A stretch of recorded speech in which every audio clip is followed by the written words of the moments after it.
Hey everybody, it's Jason Blaha here, and filmed another Bulgarian workout for you guys, and this is my final Bulgarian workout of the week. For those unfamiliar, I do 6 of these every week, and then Sunday is kind of my goof around day.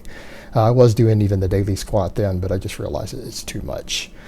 So I goof off and I'd maybe do some lighter squatting, some snatches, active recovery, stuff like that. It's my play around day.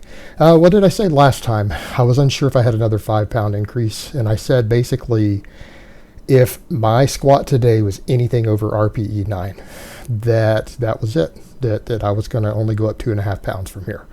That's where I'm at. That's where I'm at.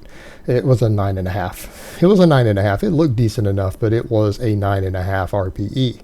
And I'm dealing with the issue of keep adjusting my grip, because now that I'm low bar squatting, now that I'm getting decently heavy, it's really starting to make that left bicep and elbow and everything throb. And I don't know if it's just because of my old injury. It's the other reason I quit low bar squatting before. If it's that, if I'm just going to have to keep adjusting my hand position, maybe get my hands a little more over the bars, I'm going to need to mess with it some more as far as my actual grip on the bar goes to take that tension off that bicep. And I wonder if me doing the max chin up twice a day was contributing, which we'll find that out coming up here next week, because we'll know for sure then, won't we? Because I'm only going to chin once now. That being said, when we get to the squat, we're going to see what's up. This is still a warm-up, and I'm not going to stop recording just because police are driving down the street. You guys just have to listen to that. I live in Houston. What do you expect? That might have been fire department, actually. But we got to the 480. It was RPE 9.5. I'm just going to call it. It's 9.5. I think today my absolute max would have been 490, especially this 6th day in a row squatting. I feel like had I gone 10 pounds heavier, it would have been a true 1 rep max. So we'll put it in perspective. This is RPE 9.5. So true to my word, we're only going to go up to 482.5. I'm going to microplate from here. Because again, these increases have been aggressive. I've basically put 75 pounds on my daily squat in 12 weeks. See, that was slow. It was slow and it was heavy. 75 pounds in 12 weeks in pretty much a linear progression. Now it's going to slow down, so we're looking at probably 8 more weeks to hit the 500 every day at the new progression I'm going to set. Bench was easy today, although it looked kind of funky. You guys are going to laugh. You guys kind of see, because I dropped it uneven. So when it reached my chest, it was uneven. Technically a pause, but that would not have counted. You wouldn't have got a press command in a comp. But I'm also close gripping, so that's not exactly ideal comp. Anyways, a lot of people ask that, why are you doing that? Because I feel it's easier for general buildup. It's easier on the shoulders. Eventually, I may go over to full normal with, bench. If I stalled eventually on this later on when I'm no longer cutting, we'll see how it goes. I'm also getting a big kick out of people saying that I'm blasting gear because my strength increases. Like, guys, I've been sitting at the same bench for 6 or 7 or 8 weeks. The exact same bench. Yeah, guys, that's not how gear works. But that aside, we got the 315 just fine today. Actually didn't feel bad at all. It was fairly fast. So let's talk about deadlifts. All right, because we're going to get to that after all this anyways. Deadlifts. You know what, guys? What did I do yesterday? I pulled 405 with a hook grip on camera. That's the first time I've pulled 405 without much pain. And when I say much pain, it was slightly uncomfortable. I wouldn't really describe it as painful.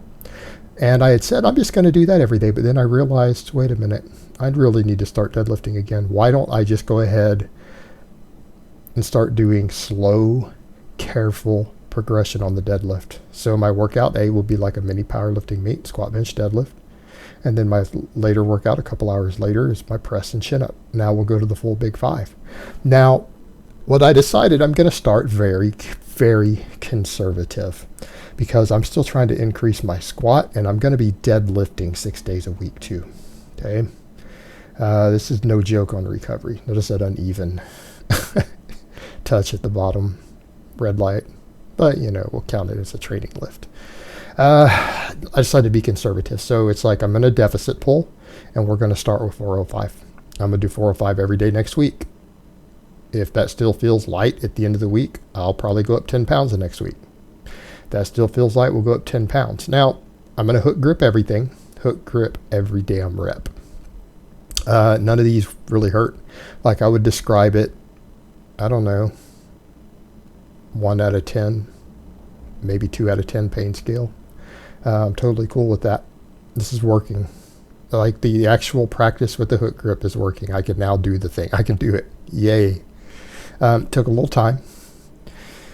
And since I'm going to do grip work every day in addition to this, I do my pinch blocks every day, every evening after my other training. I feel like as long as I do this and I'm slow and gradual, my hook grip strength will keep up. Now, I don't know how 600 is going to feel compared to this 400. It's probably going to hurt more. But, you know, it is what it is. We'll get there. We'll get there. But the whole point is that this is going to need to be slow and careful. And this is a deficit. I'm standing on those smaller plates. They're not very thick, guys. Those are calibrated plates. But I'm also using squat shoes.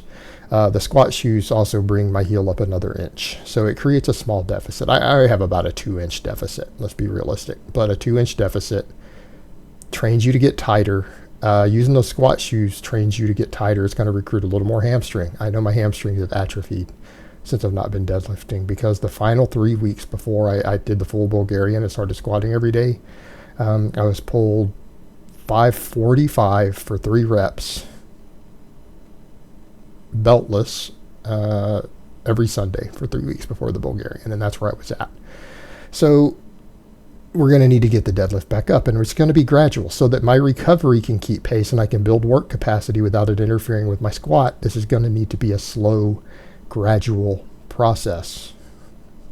I'm going to take my time with it because, again, you're talking about deadlifting every day here, guys. That's no joke. But, you know, how nice is it going to be if before long I'm squatting at least 500 every day and doing a deficit pull with 500 every day? You know, I think when we get to that point, I can go over to a normal conventional deadlift. I think by that point, my grip will be good enough. Now, we got to be careful with intensity on daily deadlifting. That's no joke, guys. You got to watch those grinders. If you hit a heavy grinder on daily deadlifting, in my experience, it will derail you for an entire week. Guys, my press, this sucked. This would have been the first week I've done 225 6 days in a row. This would have been day 6. I've done it 5 days in a row. I missed it. Watch this. I just couldn't do it. I got it above my head. It just stopped. My delts cramped. My delts are like, we're done, buddy. This is 6 days in a row of you benching and then doing a 225 press. Not happening. So I missed it. You know what? And I can live with that. It was my 6th day in a row trying to press that weight. I've done it 5 days in a row. And if you can do a lift 5 days in a row successfully, that's not your max. But day 6, it just wasn't there, man. My delts are shot because I'm not just doing the press. I'm also benching every day also. And I got all 6 of my benches, right? But that 6th press. But you know what? We missed it this week. We didn't get 6. That would have been a PR on days, right? 6 days in a row. Let's get it next week. Oh, only doing 1 set of serious chins every day feels so much easier now. It's just like, oh man, I'm not having to do 2 of these. Not having to do 2. This wasn't hard. This was nice. You know, I feel like that couple of weeks of chin-up specialization has probably done me some good. And, you know, I might need to throw some of those curls back in. If these chin-ups stall, what I will do is I will go in and start doing some of those curls a couple times a week again. Those cheek curls like I did in that shirtless video, right? You guys remember that? I think some of those will help me push back through a stall. And, you know, I could stand a little bit stronger biceps. They are my weak link still in my chin-ups. Definitely not my back. But, you know, we got the 90 today. So we only missed 1 lift. And, you know, we started deadlifting today. We started deadlifting again today. It feels good because the deadlift is my favorite lift. I'm glad it's back. I'm glad to be back with it.